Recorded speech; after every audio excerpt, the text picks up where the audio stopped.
Good Wednesday afternoon to you. I hope you are dodging the raindrops. Welcome to Sports4CLE. A little later in the show, Tim Bielik from the Plain Dealer, cleveland.com will join us. We will talk plenty of Browns football, and that's where we will begin. The weather has chased the Browns inside as they get ready for the Chicago Bears at First Energy Stadium on Sunday. Kevin Stefanski and the guys still getting their work in on the indoor facility. Take a look as the Browns doing some offensive line drills, getting things ready for that Bears defense. Here's a good sign. Baker Mayfield to Odell Beckham Jr. Odell Beckham Jr. a full go for practice on Wednesday. And there you see him, little out route. Odell and Baker working on that chemistry. And again, Odell Beckham Jr. out route from Baker Mayfield.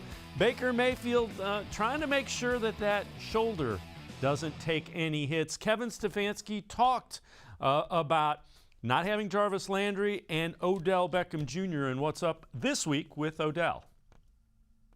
No update. We'll see how he progresses this week, but I expect him to be full go today at practice. So Kevin, is the plan right now for him to play Sunday? The plan is to practice Wednesday, see how it goes this week, but I'm not ruling him out. We just got to be smart with any player coming off of an injury. We try to be very mindful of what that player, where he is, and then make decisions on a case-by-case basis. But specific to Odell, if he plays in the game, I can't tell you that there would be a pitch count or not. I really wouldn't know.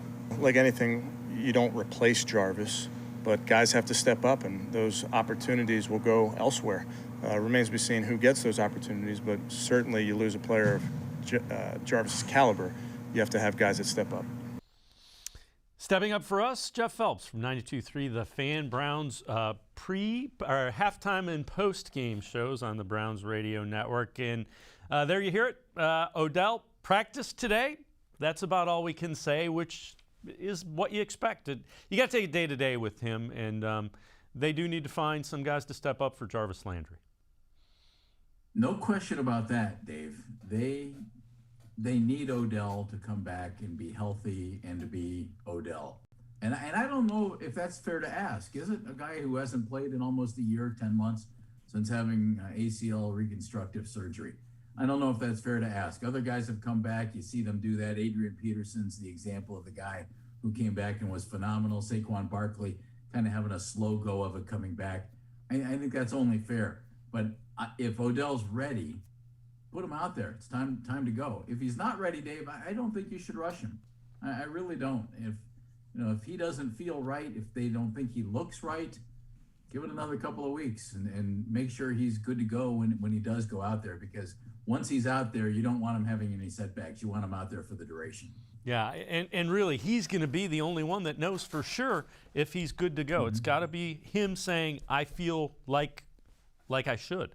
All right, so Baker Mayfield was asked, remember, he got his shoulder banged up.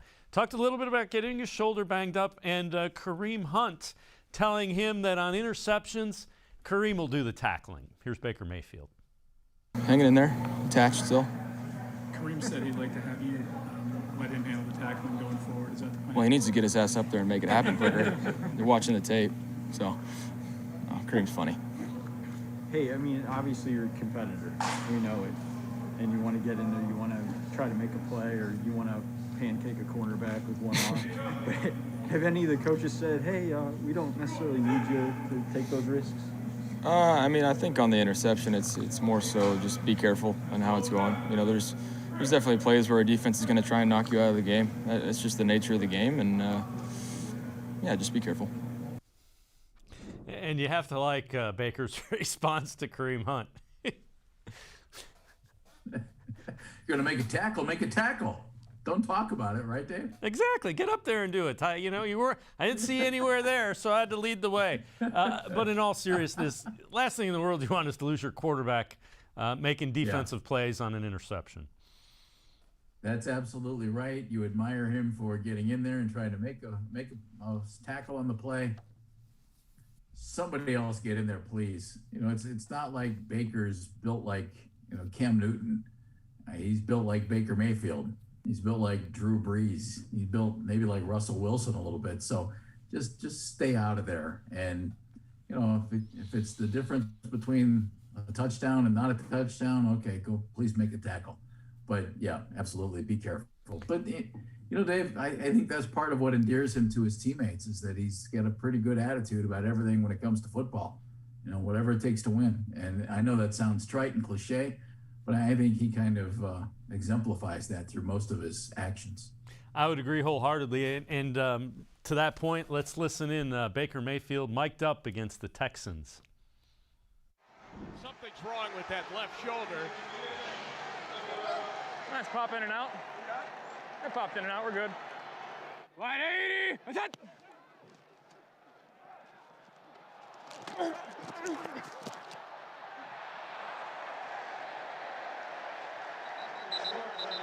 I buried him with one hand.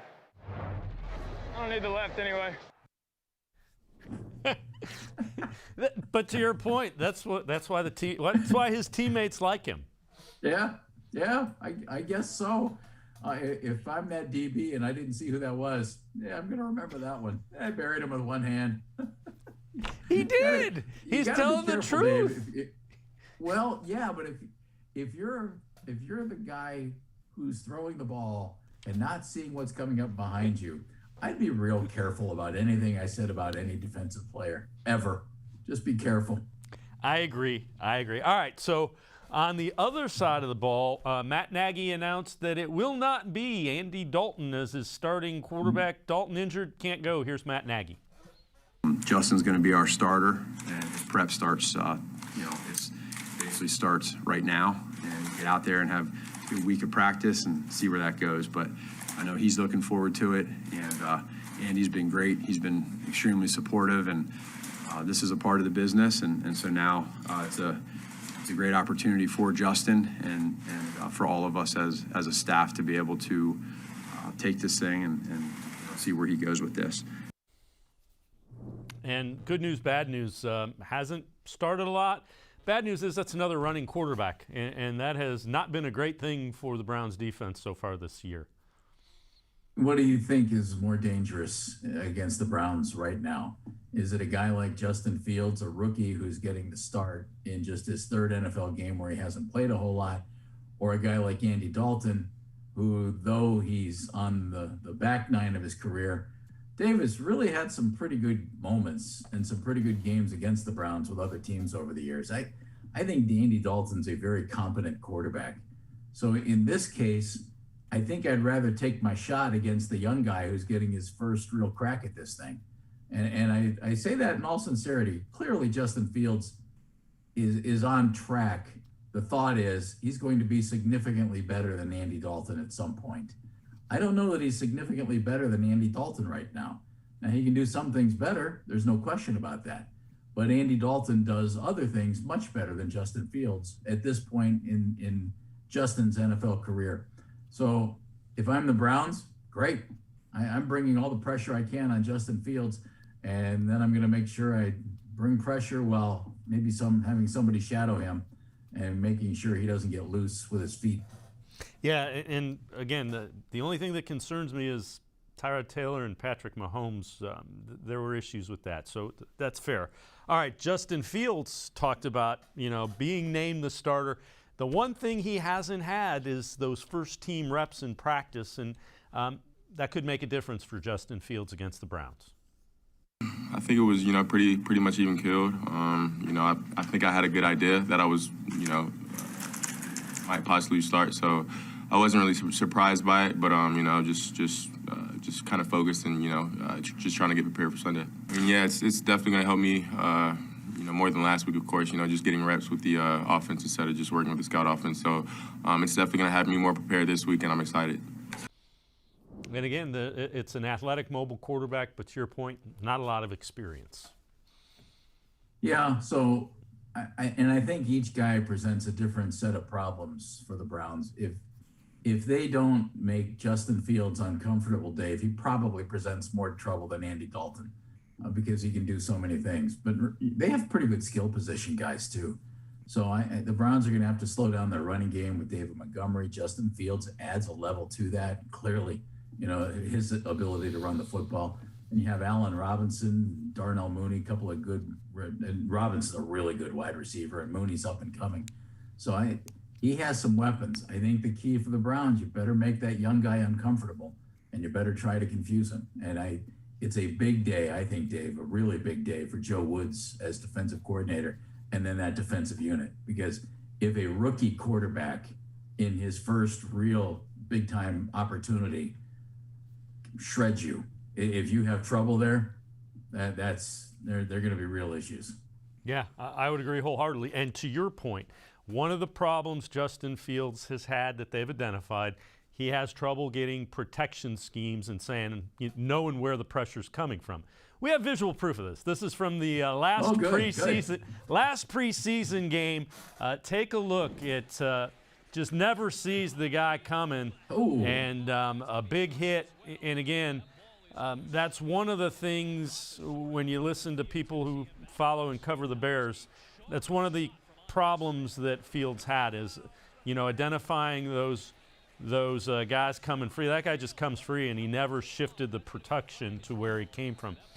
So again, Jeff, to your point, you got to bring pressure, change where it's coming from, and don't let him figure out where it's coming from if you're the Browns defense. And in theory, you have enough resources, you have enough talent on the defense to do that. Right? You have Clowney and you have Garrett at defensive end. Grant Delpit got a big sack last week, blitzing from the safety spot. You have linebackers who can get it done. You can bring Denzel Ward, who's gotten into the backfield before. So there are all kinds of things you can do. You just cannot let him get comfortable and settled in, because, Dave, I think he's going to be a really good NFL quarterback. I like him a lot. I agree wholeheartedly. Here's what Kevin Stefanski had to say about Fields and what he presents to this Browns defense. Rush and coverage have to work together, and we got to be sticky in coverage, and we got to be true to our rush lanes. And then ultimately, when you're in location to get a player like Justin Fields on the ground or Tyrod Taylor, you got to get him on the ground. And it's really not a one-person job. It really takes all 11. Kevin, what's the first thing that jumps out to you when you do watch Fields on tape? Dynamic. He made plays with his arm. He had a nice throw into the end zone there in one of those drives. Made plays with his feet late. There's no shortage of things they can do with him. They have him kind of, and I'm sure now with a full week of practice, they can expand upon that. Every player's come back. And there you have it.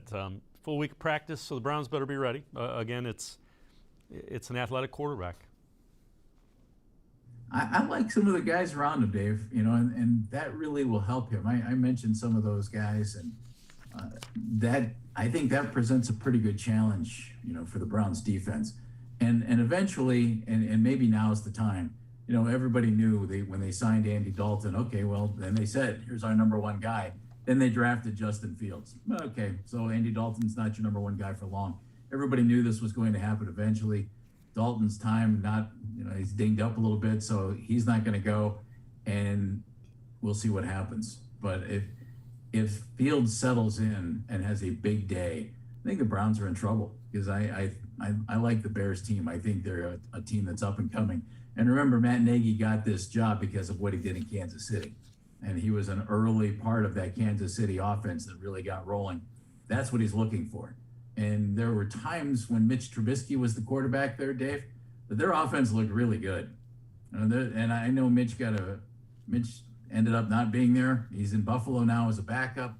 There were times Mitch played pretty well in that offense. And if you think Justin Fields is a better quarterback than Mitch Trubisky, and I would assume most folks think he's a better prospect at this point, that might be able to let that offense get to where Matt Nagy wants it to be eventually. So we're going to step aside, take a quick time out. On the other side of the break, Jeff Phelps and I will talk a little bit about the Browns. We'll hear from some national perspectives. What's the biggest surprise so far for the Browns? Sports4CLE will be right back. Stay with us. Welcome back.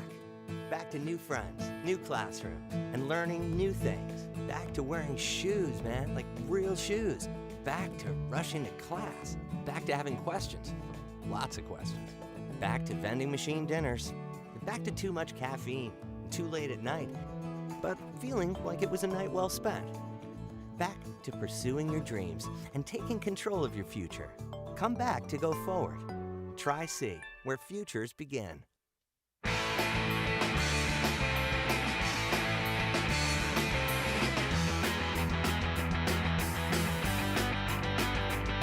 We continue talking Browns football. So Marcus Spears, ESPN's Get Up, talked about what he has seen so far from the Browns defense. That defense right now is not good enough, G. And this offense, we all know what they bring to the table. And I talked about it before the season. This is the catalyst for the Cleveland Browns having an opportunity to win a Super Bowl. If this defense can perform up to the names that have been added to this defense. Remember, they went out and got Troy Hill and John Johnson off of that Los Angeles Rams defense that was really good. They signed Jadeveon Clowney. We all know Myles Garrett is what he is. Denzel Ward is back healthy. These guys are supposed to be playing at an elite level from athleticism, from what they can do from a physical standpoint, and what we've seen Cleveland start to build as who they are, an identity, a physical football team. That's what they are from an offensive standpoint. And remember this, Baker Mayfield ain't got paid yet. Somebody gonna have to go once they cut that check, because Miles got $100 million already. Baker got $100 million. If not now, G, it gets harder going forward, as opposed to this year taking advantage of what you have at your disposal. And Jeff Phelps, 92.3 The Fan, Browns halftime and post on the Browns radio network. That's accurate with the Browns defense. It's got to be better. Well, it does, Dave. But where does the fact that this defense has played together for 2 games come into this equation? I mean, it's just a fact. And if anybody expected this defense to come out in week 1 or week 2 and be at its absolute peak, I think you're nuts. So give it a little time. And I think you have to be patient. Think back to the offense last year. That's where all the resources went last year, right? All the Jack Conklin, big signings, everything else. When did it really start to click? It was late in the season. Baker Mayfield really got it going. I would think a defense might be able to get it going a little bit more quickly. And yeah, we all need to see it sooner rather than later. But I also think it's unfair to say that the defense isn't good, or, hey, it's underperforming or whatever. They've played 2 games and they've won 1 of them. And they put up a lot of points against Kansas City and almost beat the Chiefs. And the Ravens did beat the Chiefs, and they put up a lot of points, and they gave up a lot of points. So I think we all have to be a little, in all fairness, I think we have to be a little patient. I didn't say a lot patient. I think we have to be a little patient and give this defense a chance for these guys to mesh together a little bit. Yes? No? Yeah, fair enough. But, keep in mind, we're talking about Browns fans. Patience has been the buzzword since they came back in like '99. So you won't find a more patient fan base than the Browns. But yes, very true. That is a fair enough point. All right, ESPN.com's biggest surprise for each team, and they rank these as real or mirages. And for the Browns, it's the Browns only have 3 sacks. The concern, real or a mirage, they said mirage. And again, I think that plays to what you're talking about. I think the pressure from the defensive line, I don't think that's as much about them playing together as it is kind of the defensive coordinator turning them loose. Let these guys get after it. I would agree with that. In other words, you're saying go a little Greg Williams. Yeah, get a little more aggressive. Greg's defense, they just turned them loose, and they were very aggressive, and sometimes you get burned by the big play with that. That's okay, I think, isn't it? Yeah, I think this offense is a style of defense that can work. And this offense is capable of putting up big numbers, so I don't think you have to live in fear of a big play. I just don't. I agree with you on that, because I think your offense can turn around and get you points and control the football, certainly. And so you need to keep the ball away from the other team. Okay. Let's say the Browns have a 14-point lead, something like that. Wouldn't you turn the defense loose at that point and try and get that big play? Yes. Get the turnover, take advantage, maybe a defensive score. If you do the bend, don't break, well, okay, then they go down and they score anyway. So I agree with the aggressiveness. And if you think about who they added and how they added guys to this team, Dave, Malik McDowell looks like a guy who can get to the quarterback from the interior. And Malik Jackson looks like the same kind of guy. Clowney certainly does. That's why you brought in Tack McKinley. And I'm anxious to see Jeremiah Owusu-Koramoah. It seems like they've kind of kept him under wraps a little bit, Dave. Either that or he's underperformed in his first 2 games and he's still trying to figure it out. And that's okay too. He's a rookie. But I think you have the type of talent on this defense that lends itself to exactly what you were talking about defensively, which is be really aggressive. Before we go to break, how much do you think the Browns missed Anthony Walker last week? That's a guy that was calling the signals, and it kind of came up late in the week that they said, he's on injured reserve for 3 weeks with a hamstring. Yeah, and they didn't have a chance to practice, with him not being there, going through a full practice. That's a deal. I don't know if it's a really big deal, because I think Malcolm Smith's a pretty good linebacker, and he stepped in and he picked up some of those reps, and I think he's pretty good. But yeah, you brought Anthony Walker in to run that defense. He's calling the defensive signals. He did that in the first game. You wanted him to do it in the second. So where's the continuity? Well, it wasn't there. So yeah, that was a factor. No question about that. Jeff Phelps from 92.3 The Fan, as well as the Browns half and post-game shows. And we're going to step aside, take a quick time out. On the other side of the break, Kevin Stefanski will talk Chicago Bears and what they present for the Browns. We'll also hear from Mina Kimes about Nick Chubb. Want to hear this one. Sports4CLE will be right back. Stay with us.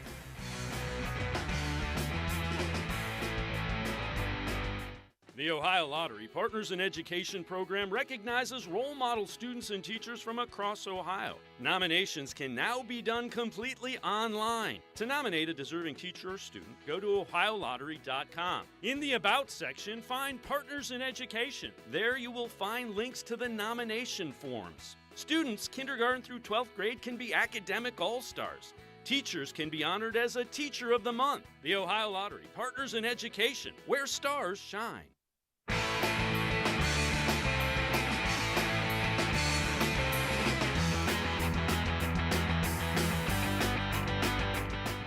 One and one Browns getting ready for the Chicago Bears at First Energy Stadium Sunday at 1. Kevin Stefanski talked about what he sees in that Bears team. It's a dominant defense. It's a physical defense. They're big. They play strong. Their coach decides doing a really nice job with that scheme. Offensively, they're going to give you a lot of things, a lot of pre-snap movement. I know you saw the news on the quarterback playing, and he's a really good player. He's dynamic, can make plays with his feet, can make plays certainly with his arm. A very productive player from college. And then special teams, I think they're a good special teams unit coached by Coach Tabor. So really looking forward to the challenge. And Jeff, the thing that defense didn't play well in week 1 against the Rams. They had 3 takeaways, including a pick 6 against Joe Burrow last week. So they kind of got back on track. And that will present a challenge. That'll be the biggest challenge defensively, I think. I think they're a little bit better than the Chiefs defensively as a whole, or at least the version of the Chiefs the Browns saw without Matthew and Clark. I think the Bears defense has this reputation, Dave, and whether it's completely justified or not, I'm not sure. But you have some real talent over there, and Khalil Mack's a terrific football player. So they'll be ready for the Browns, and especially a Browns team that you would think will be really run based. If you don't have Jarvis Landry, and if Odell actually does come back and he's playing in his first game, okay, is Odell the weapon that he used to be? Well, I don't know. So I would think that on Sunday, the Bears first and foremost are going to try to make Baker Mayfield beat them with his arm and his receivers. So can they take away the running game and contain tight ends at the same time? I don't know. I would try to make sure those wide receivers are the guys who are going to beat you if you're the Bears. That's just my thought. Yeah, I would agree that when you look at it, that's what kind of lays out. Now the challenge is Browns might still be able to beat a physical team because that plays right into what they want to do offensively. Mina Kimes talked about Nick Chubb and some of the second-level kind of analytics that break down and are impressive for Nick Chubb. The number we're going with, or the statistic, is rushing yards over expected, because yards per carry doesn't really capture how good a back is. There are so many other things happening on the football field. And Nick Chubb, I think, gets written off sometimes because people say, well, the Browns' offensive line is the best in the NFL. Anybody can run in that system. Kareem Hunt's great as well. But what you capture with expected rushing yards is how far would the average back run, considering where the blockers are, where the defenders are. And then over that is basically, did the running back exceed it, and by how much? And when you look at the rankings, somewhere in this room. Let's pull the stat pad up. Come on. It'll show up. Okay, all right. So we got Nick Chubb is #1 in the NFL. So he's exceeding expected rushing yards, meaning what he should be getting per carry more than any other running back in the league. And I just think that speaks to how special he is and how it's not just the scheme, it's not just the offensive line, because this takes into account the blockers. Jeff, that's an impressive stat. It's from last year, so it's runs over expected rushing yard. Right? What is that? It means it takes into effect the blocking and all that. The thing that you didn't notice that I immediately noticed, 2 of the 5 guys on that list are injured this year, in Dobbins as well as Gus Edwards. So yeah, maybe it was a little too much expectation placed on them as they were running. But I digress. It's based on blocking schemes and how strong your offensive line is. Okay, well then Sony Michel should be a world beater. Oh wait a minute, now he's with the Rams. Yeah. Okay. Okay. Analytics, all of the numbers. I mean, they certainly have their purpose, their point, and most of the time, Dave, they're right on. All I know is that Nick Chubb needs the football in his hands, and he had 11 carries last game. Yep. Okay, you were playing the Texans. That's fine. I'd love to see Nick carry the football 15 times to 20 times a game, but I also want to see Kareem Hunt get 12 to 16 carries a game. You know, I have no problem with the Browns going out and imposing their running game on the other team. All right, we do this, we do it really well. We're going to carry it 28, 30 times a game. Stop us. Yeah. Let's see if you can do it. And if you can't, well, we're going to keep doing it. Right. I agree. And you know what? That might be what this turns into. And you know, the people that would be the happiest are the 5 guys blocking, because if you want to turn that into a you know, an old style, let's beat each other up at the line of scrimmage, those guys will love that. And they're good at it. That's what they do. Linemen get into trouble in pass blocking. They rarely get into trouble in run blocking. Right? Yep. So I agree. I just run it. So the other thing, though, Baker Mayfield talked about the talent that the Browns running backs have as receivers, and that's another thing that could factor into this game with the receivers kind of in question. You know, is Odell able to play? Is Landry? Landry's out. Maybe you use the running backs more in the passing game. Here's Baker Mayfield. I mean, having those extra completions with those guys, it's essentially an extension of our run game with the checkdowns and whatnot, and that's also goes along with what I just said about listening to my feet and some of our deeper passing schemes and checking it down and trusting that a positive play is a good one. You know, we're going to have our shot plays. If it's not there, that's okay. We'll call it again and move on. And I think that's just the growth in our offense and guys being patient and, you know, just trusting the system. And Jeff, you kind of hear Baker Mayfield talking. That's kind of the progression of a quarterback too. There's nothing wrong with getting the ball to Kareem Hunt or Nick Chubb or Demetric Felton and getting them in open space. That usually is going to mean good things for the Browns. Yes, and we saw that last game. And then, you know, you could say it was against Houston. Remember, it was a tight game at halftime, 14-all. So the issue to me, Dave, is everybody okay with whatever style of offense you want to run to beat a particular opponent? You know, Baker only threw it 21 times against Houston, but he completed 19 of those passes. So, you know, he was incredible. The way he was playing, he could have had a huge day.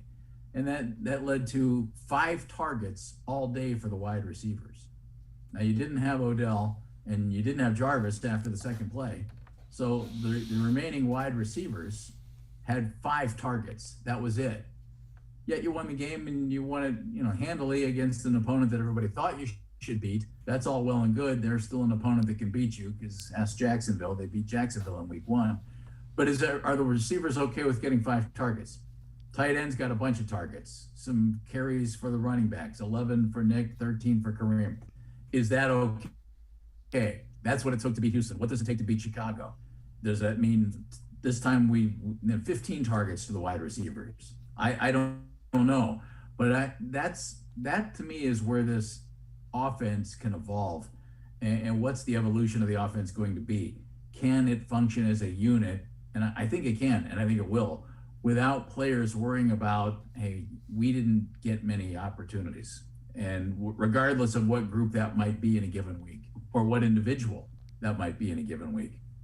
I have a thought. I think winning cures all that. People only worry about targets and that when you're not winning.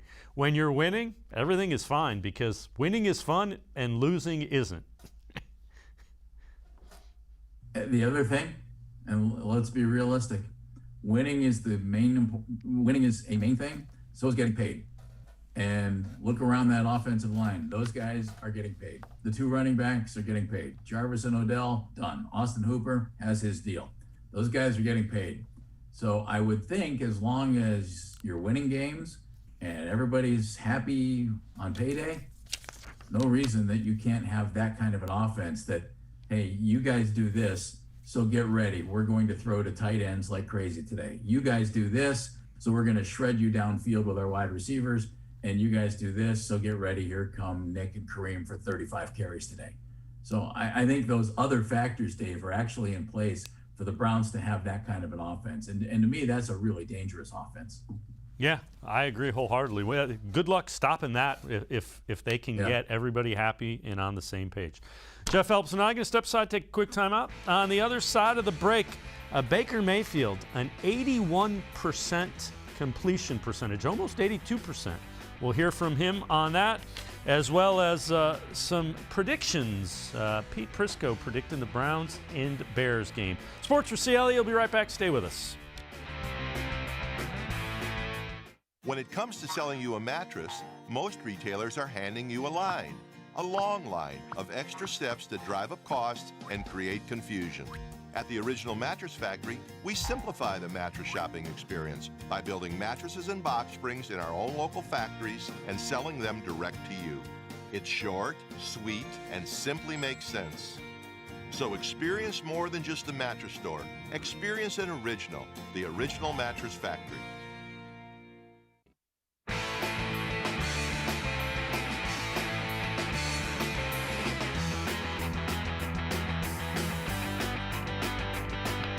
We continue talking Browns football, getting ready for the Bears Sunday, Week 3, Browns 1-1. So Baker Mayfield has an 81.6% completion percentage so far through 2 games, leads the NFL in the completion percentage. Here's what he said about the reasons for that improved completion percentage. I'm very pleased with that, because that goes for everybody. That's protection. That's everybody being in the right spot at the right time. Accuracy, ball out on time, those guys making plays and finishing the plays. So for us, that's a whole team stat, and I think that's just gives credit to everybody else as well. And after the game, I asked you about the incompletion, the one incompletion you threw, and you said, I wish I'd taken that throw out to Nick. Yeah. How much does decision-making play into a high completion rate? I think game planning and preparation is a huge part of that completion percentage, and just being on the same page of, here's a certain look of guys, hey, the ball's going to come here, be ready for it. If you're a guy that might have to grab the attention of somebody on a route scheme, then it's just being on the same page, and we've done that so far, so we need to keep getting better. Kind of off that, Baker, do you feel even more comfortable? Do you feel like Coach Stefanski is actually more comfortable even with you calling plays now, and that contributes to the high completion percentage? Yeah, I think, we've hit on it quite a bunch of, that halfway point last year of the sitting down and talking through our schemes and what I was comfortable with and how he sees things. And I think we've just continued to grow ever since that point. And then also this training camp and being able to work some preseason game thoughts and see how different looks stack up against other defenses. I think that all contributes to the continued success.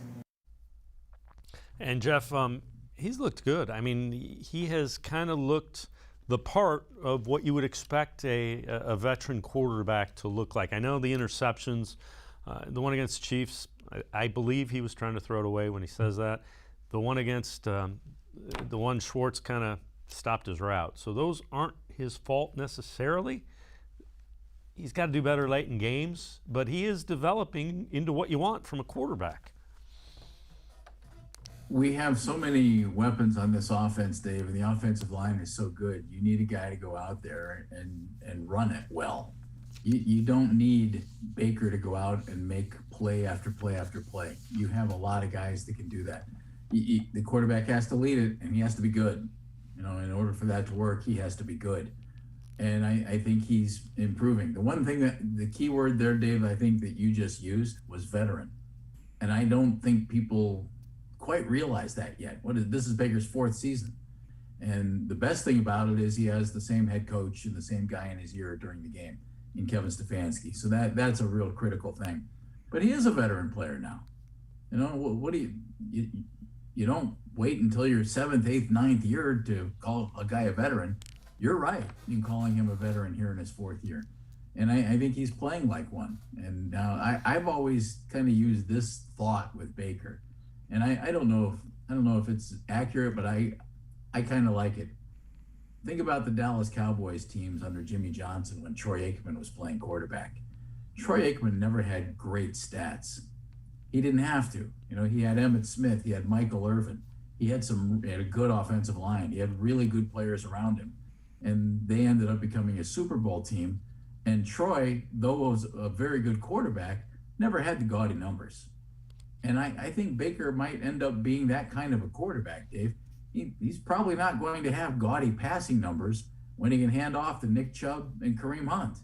I mean, I'd be disappointed in Kevin Stefanski if he threw the ball 50 times a game just to throw it. Now, some games you might have to, but you have Nick and Kareem.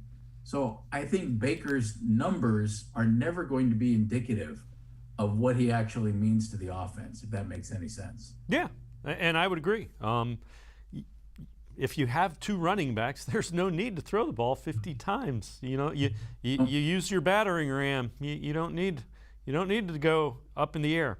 All right, so this one is a little bit surprising. So most cap money on the injured reserve by Spot Track. So number 1, Cowboys, 2 Jets, 3 Ravens, 4 the Browns. So Browns banged up as far as missing pieces, and that takes into account Jarvis Landry, Anthony Walker, of course. Jacob Phelps would be another one. But it's kind of indicative of, you know, it's 3 weeks in. The Browns have been kind of banged up throughout the season so far. Yes, and, you know, Odell up until this point, so you're out, about $15 million of wide receiver so far for every game this year. Right, and that's going to continue. Yeah. That doesn't even go on to that because he wasn't on the injured reserve. You know, he was inactive. That's just on the IR. So I just say that to keep that in mind. All right, Pete Prisco from CBSSports.com projecting the Browns game, and he projects the Browns will win 27-14. And this was done before they named it. And he said, doesn't matter who's playing quarterback. Browns will dictate tempo. And again, Pete Prisco is a guy who's kind of been saying the Browns need to play better. The defense isn't doing what it's doing.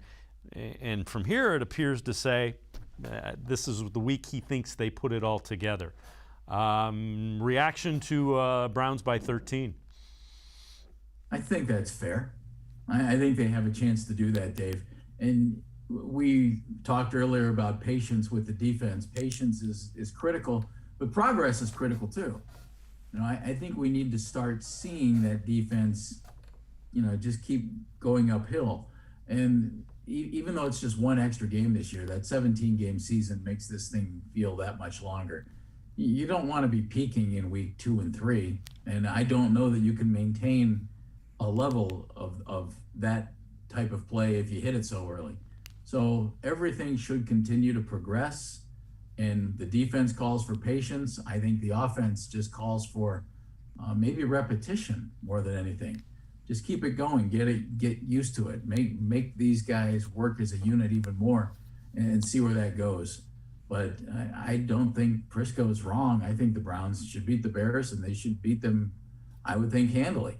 Now, whether they can hold them to 14 points, to me, that's a little bold. Because if you're not comfortable with that defense, if you don't like what that defense has been doing, well, that's a pretty good defensive effort if you can hold them to 14 points. So I would think that would show that progress if Prisco is right with that prediction. Yeah, I would agree. And I think the things that you want to see from the defense, you want to see some sacks and you want to see some takeaways. If you see those, you see those two things, pretty good indication they'll be at that 13, 14 point level for the Bears. That was a tough segment, by the way, with Prisco and predictions and progress. See? We put all those words in there and we didn't screw them up, so that was pretty good. Not bad for a couple of old guys, huh? Jeff Phelps from 92.3 The Fan, Browns halftime postgame on the Browns Radio Network. Jeff, as always, appreciate the time and the insight. Thanks very much. All right, buddy. Talk to you soon. Thank you for having me. All right, Jeff Phelps. Make sure you listen to him, 92.3 The Fan, as well as halftime and postgame on the Browns Radio Network. We're going to step aside, take a quick time out. Tim Bielik from the Plain Dealer and cleveland.com will be along. We will talk more Browns Bears. Sports4CLE will be right back. Stay with us. Welcome back. Back to new friends, new classroom, and learning new things. Back to wearing shoes, man, like real shoes. Back to rushing to class. Back to having questions. Lots of questions. Back to vending machine dinners. Back to too much caffeine and too late at night, but feeling like it was a night well spent. Back to pursuing your dreams and taking control of your future. Come back to go forward. Try C, where futures begin. The Ohio Lottery Partners in Education program recognizes role model students and teachers from across Ohio. Nominations can now be done completely online. To nominate a deserving teacher or student, go to ohiolottery.com. In the About section, find Partners in Education. There you will find links to the nomination forms. Students, kindergarten through 12th grade, can be academic all-stars. Teachers can be honored as a Teacher of the Month. The Ohio Lottery Partners in Education, where stars shine.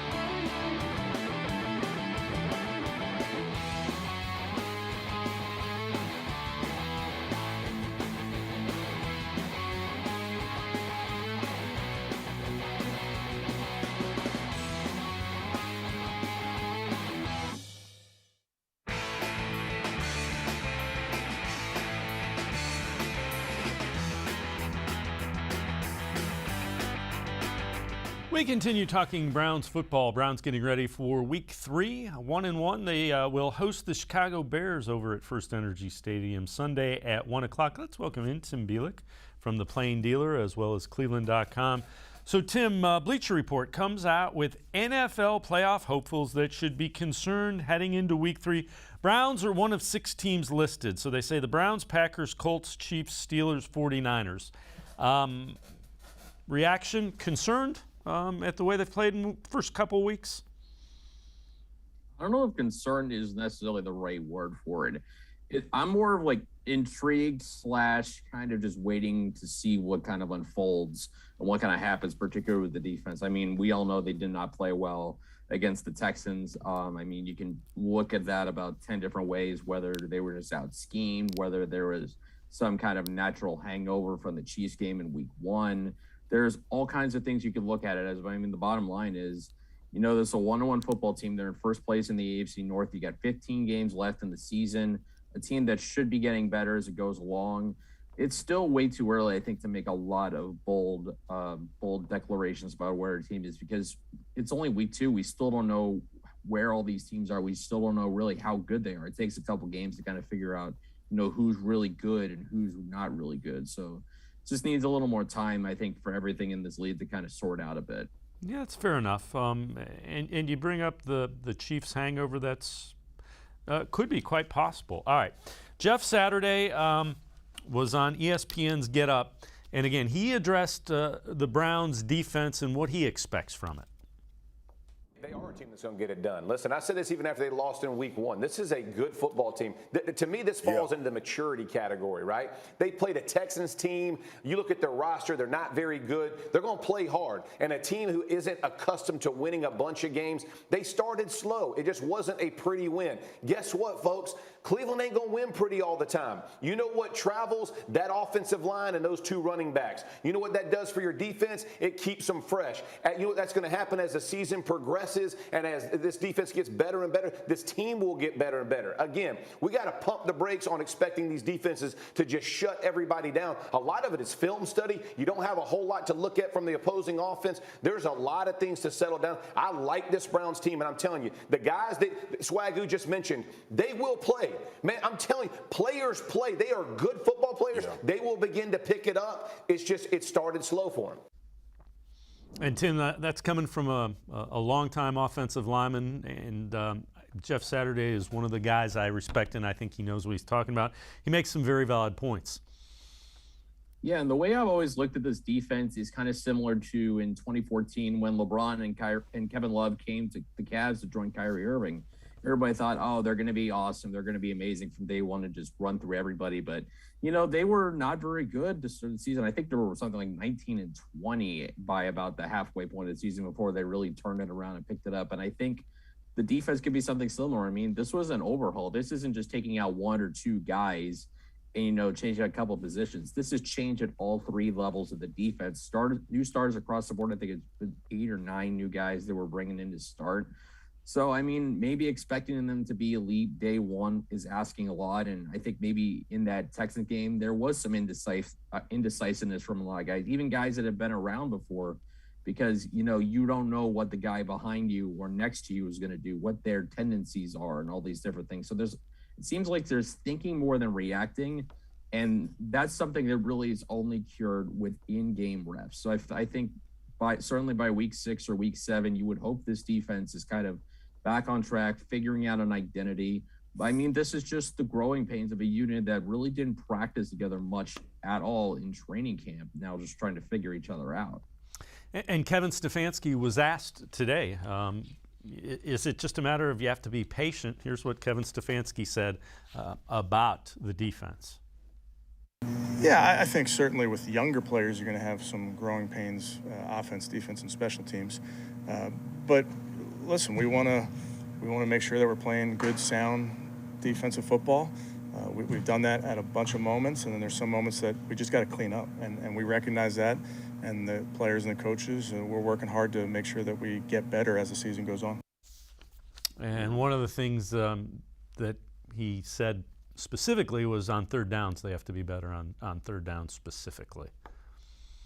Yeah, I mean, that's the money down in the NFL. That's how you get the football back to your offense, is you get stops on third down, and it just hasn't been happening all season. I think they were like something like 63% or something thereabout when it comes to giving up third downs. That's not good whatsoever. Obviously, going against Patrick Mahomes and the Chiefs in week 1, you know you're going to give up a lot of third downs. That's understandable because it's who you're going up against. But giving up those third downs against Tyrod Taylor and Davis Mills when you're at home, you know, trying hard to get back in the win column, it's not good. And again, it just comes down, I think, to this timing, understanding how your teammates are going to play and just kind of trying to understand where your strengths are as a defensive unit. That all takes time. I know, every game, there's always seems like an immediacy in football because you only play one game a week. It's not like baseball where we get 162 or basketball where we get 82.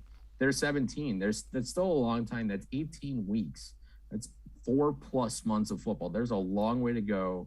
So it's just kind of about, understanding that it does take time. If it's a problem in week 10 or 11, then I think you can raise some alarm bells. But, we're in week 3 right now. And these guys really have only worked together for a few weeks. So I think it's too early to set off some panic bells.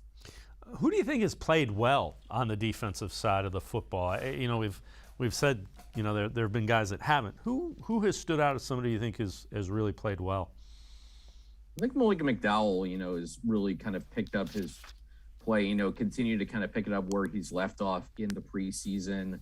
I look at just, how disruptive he's been in the first 2 games, clearly not a fluke. And when you go from a guy who, is kind of a flyer signing in the offseason to all of a sudden he's your week 1 starter, it tells you a lot about his growth. And another guy I think played well, particularly in week 2, was Grant Delpit, finally getting a chance to show what he could do. He had a tackle for loss. He had that huge sack fumble on Davis Mills that, got everybody a little energized in the final minutes of the game, kind of helped take a couple points off the board.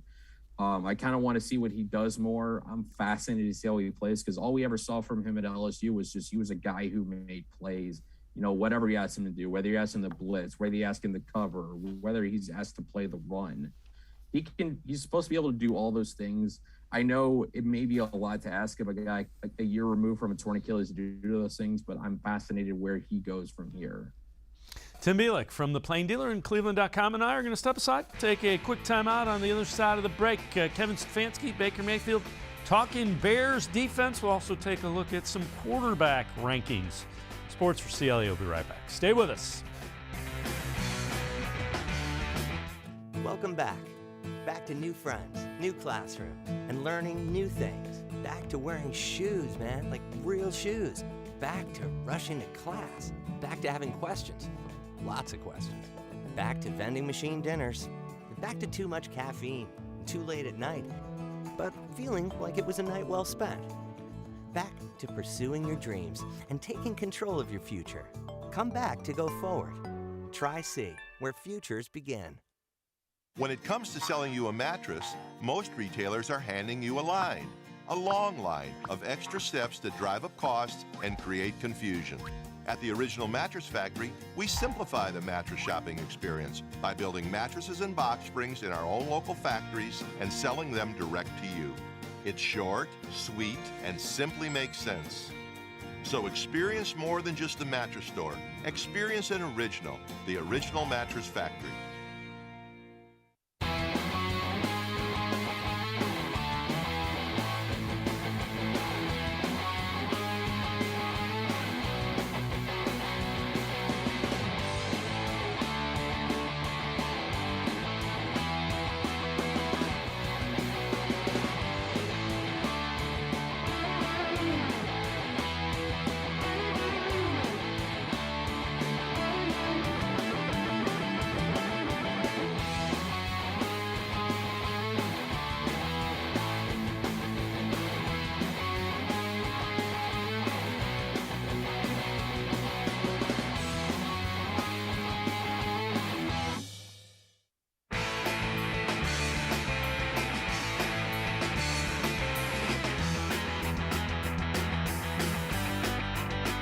One and one Browns getting ready to face the Chicago Bears Sunday, First Energy Stadium. Kevin Stefanski talked about the challenges of that Chicago defense. It's a really good scheme. Coach Desai's been there for a long time under Chuck Pagano and Coach Fangio, so you see elements of that. And it's Coach Desai's 3rd game, so we'd expect to see something that we haven't seen to date. Kevin, So Tim Bielik, you look at that and there are some eye-popping names on that. Khalil Mack and that defensive front tends to get some pressure. Yeah, absolutely. When you got Khalil Mack, who's one of the best pass rushers in the NFL, no question that they'll certainly be able to cause him havoc. You also got Robert Quinn on the other side, quality pass rusher as well. I like this Bears team, especially on defense, in some ways to what Washington did against the Browns a year ago. They had a quality front as well, and you see that with Chicago's where Mack and Quinn. You've got Akeem Hicks in the middle of that defensive line. You got Roquan Smith, a linebacker who had a pick 6 against the Bengals on Sunday. There's a lot to like about this defense. It's certainly going to be the best defense the Browns have faced this season. Yeah, and another guy that talks about that today, Baker Mayfield, just talked about the challenges that this offense will face with the Bears. They're extremely talented. I mean, obviously their front is they're a very good front. I mean, they have a lot of depth up front. Linebackers are flowing. I mean, Roquan and Ogletree, they're playing well. I mean, I think Eddie Jackson's a great safety, and they find ways to create plays. And you've seen that over the past couple of weeks with some turnovers, and them being very aggressive. How much of a focus is Khalil Mack? I mean, he's one of those guys that you got to know where he's at all the time. We're expecting him to be on our right side pretty much the whole time, and just game planning. And that's the type of guy that he's going to get his plays in. You just got to limit it and not let it be a game changer. And that's, luckily we're able to practice against two pretty good guys on the edge as well. But you have to be ready for a guy like Khalil Mack, that's for sure. And Tim, that's a point that we overlook a little bit. You've got Jadeveon Clowney and Myles Garrett. They can simulate what Khalil Mack and Robert Quinn are going to do pretty well. Oh yeah, no question about it. I mean, there is that benefit to having those two guys that you practice against all the time. To prepare you for edge rushers, great pass rushers. And in a way, this is kind of one of those examples of what you can prepare for. I mean, you could put Myles Garrett and Khalil Mack in that elite tier of pass rushers, no question about it.